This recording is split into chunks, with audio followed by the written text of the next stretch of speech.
Amen. Nous voulons encore aller à l'école du Seigneur, nous voulons apprendre. Amen.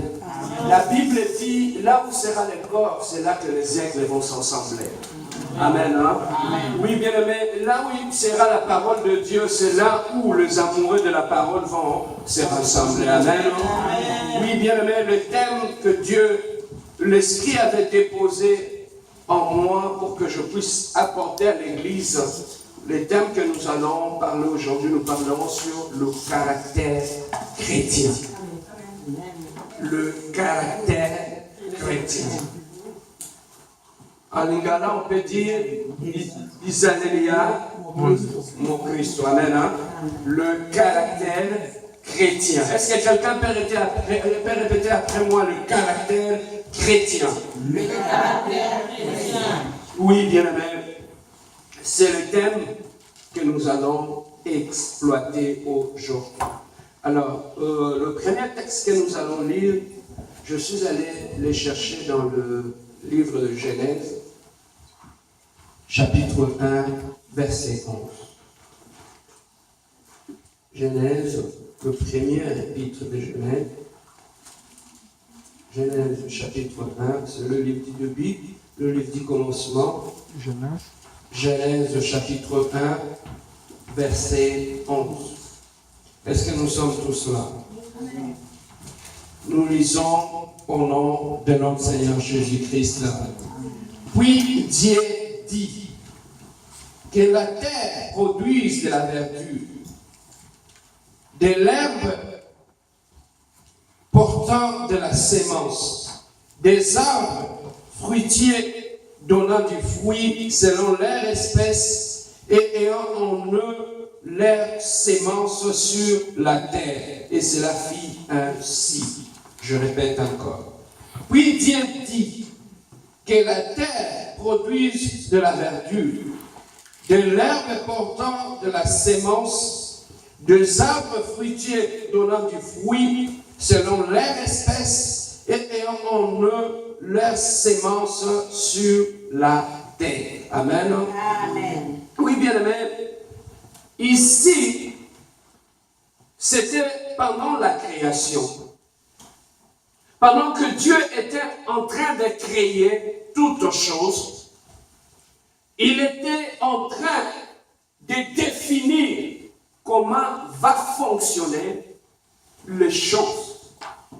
Tellement que le Dieu créateur, c'est un Dieu qui est stratégique, c'est un Dieu qui est ordonné, c'est un Dieu qui est planificateur.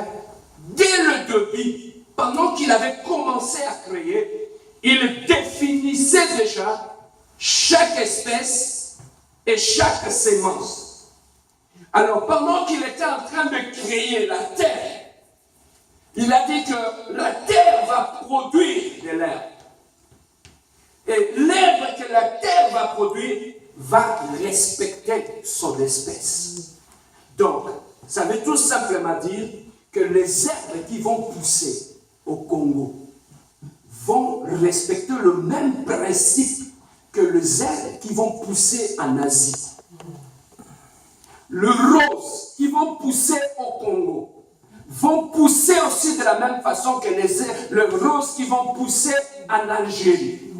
Donc, chaque espèce doit respecter sa nature.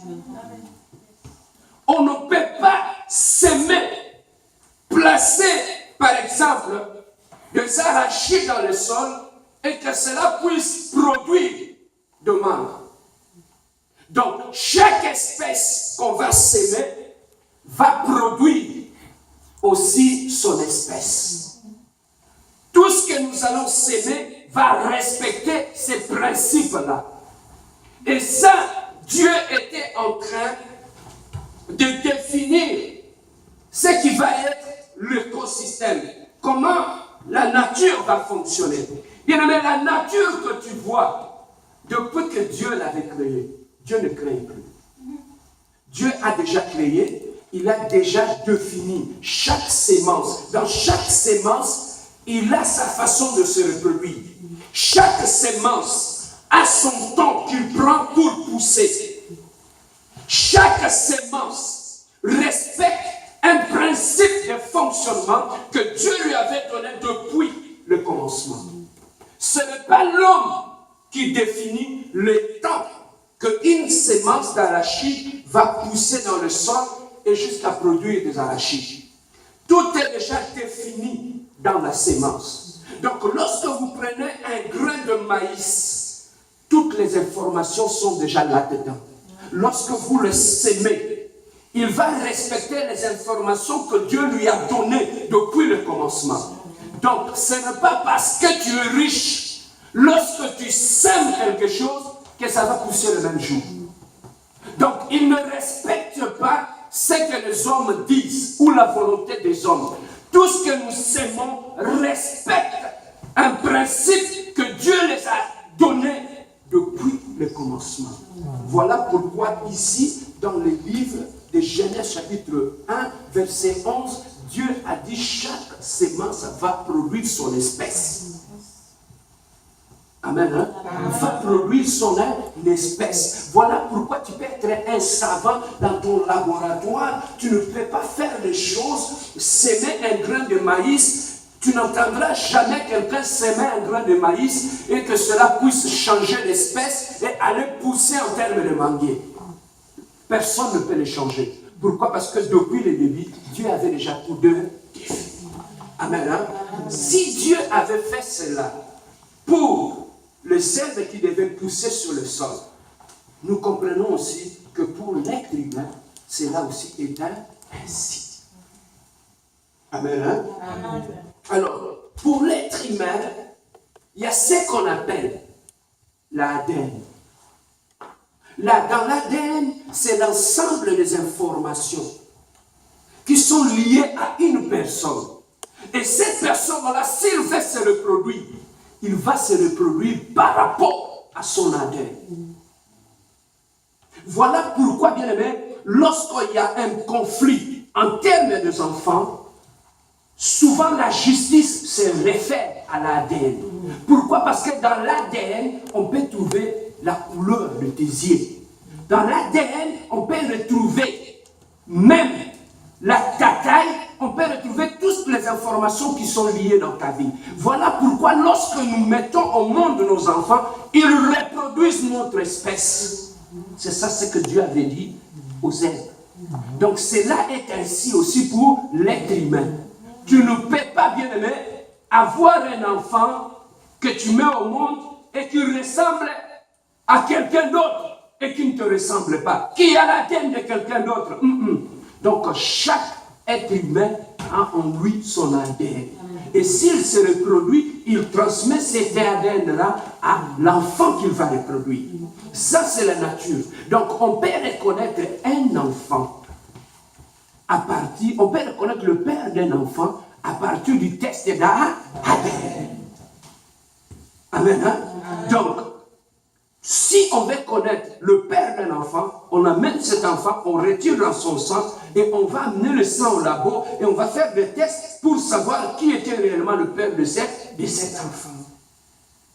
Amen. Hein? Alors, c'est lorsque l'enfant se forme dans le ventre de la maman, c'est dans l'ADN que toutes les informations qui sont dans l'embryon vont commencer à donner. Pendant que l'embryon commence à grandir dans le sein de la mère, tu vas trouver que l'enfant commence à voir les yeux de son père.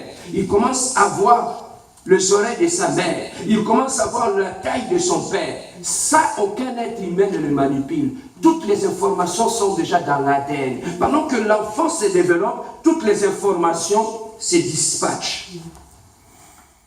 Et c'est ça qui fait que lorsque l'enfant sort, même quand il ne ressemble ni au père ni à la mère, mais avec le temps, quand cet enfant grandit, tu vas voir le visage de son père commence à apparaître, le main de sa mère commence à apparaître. Pourquoi? Où est-ce que cet enfant a trouvé toutes ces informations? Ces informations-là étaient en lui depuis sa naissance, ce sont l'ADN. Donc il ne peut rien faire. Tu ne peux pas aujourd'hui, parce que tu n'aimes pas les oreilles de ton père, dire que non, quand moi je vais grandir, je préfère avoir les yeux de ma mère. Personne n'a le contrôle de cela. Pourquoi? Parce que ce sont les informations qui sont en toi. Et ton cœur, et ton vie, et ton corps respectent toutes les informations qui sont liées dans ton ADN. C'est comme ça aussi, bien aimé, dans la vie chrétienne. Lorsque tu es un enfant de Dieu, tu dois porter aussi l'ADN de ton Père. Amen. Hein? Donc, tout enfant de Dieu doit ressembler à son Père. Voilà pourquoi dans la Bible on dit, quel qu'il est, c'est tel que nous sommes. Amen. Hein? Donc, un enfant qui ne ressemble pas à son Père, un enfant qui n'est pas comme son Père, ça veut tout simplement dire que ce n'est pas son enfant. Amen. Hein? Amen. Alors, c'est pareil aussi. L'ADN physique existe. Mais il y a aussi ce qu'on appelle l'ADN spirituel. L'ADN spirituel, ça veut dire toutes les informations qui sont liées à la nature de Dieu. Lorsque nous donnons notre vie à Dieu et que le Saint-Esprit vient en nous, le Saint-Esprit vient imprimer en nous l'ADN spirituel du Père. Tu vas comprendre cela. Donc, lorsque tu es né de nouveau, tu donnes ta vie à Dieu. L'ancienne personne est morte, tu deviens une nouvelle créature. La nouvelle créature qui est née, on devient une nouvelle créature. Donc, on appelle ça la nouvelle naissance. Donc, chaque enfant qui naît a son ADN aussi.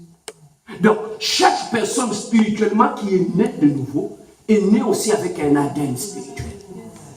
Donc, aucun enfant ne peut naître sans porter l'ADN. Donc, chaque enfant qui naît doit porter aussi son ADN. Donc, si nous sommes des enfants de Dieu, nés de nouveau, ça veut dire qu'à la nouvelle naissance, on doit naître aussi avec notre ADN. L'ADN spirituel de notre Père Céleste. Parce qu'on n'est plus fils de Monsieur Antoine ou de la Madame Elisabeth. Maintenant, on est enfant de Dieu. On porte l'ADN de Dieu. Voilà pourquoi on dit naître de nouveau. La nouvelle naissance, beaucoup de gens ne comprennent pas. La nouvelle naissance, c'est plus qu'aller à l'église. Ça n'a rien à voir à aller à l'église. Donc, aller à l'église n'a rien à voir avec la nouvelle naissance. Donc, la nouvelle naissance, c'est plus que ça. Yaya, tu peux passer 100 ans assis dans une église. Cela ne ferait pas que tu puisses devenir enfant de Dieu.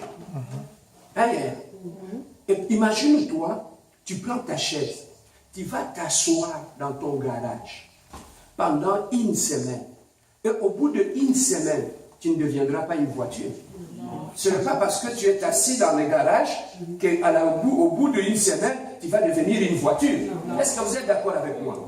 Donc ça prouve qu'on peut rester 100 ans à l'église. Ce n'est pas ça qui fait qu'on puisse devenir enfant de Dieu. Donc la nouvelle naissance, devenir enfant de Dieu, c'est plus que toutes ces choses-là. Lorsqu'on est né de nouveau, on a maintenant l'ADN spirituel de son Père. Donc tout ce que tu fais, tu ne fournis plus aucun effort, tu commences à manifester la nature de Dieu en toi.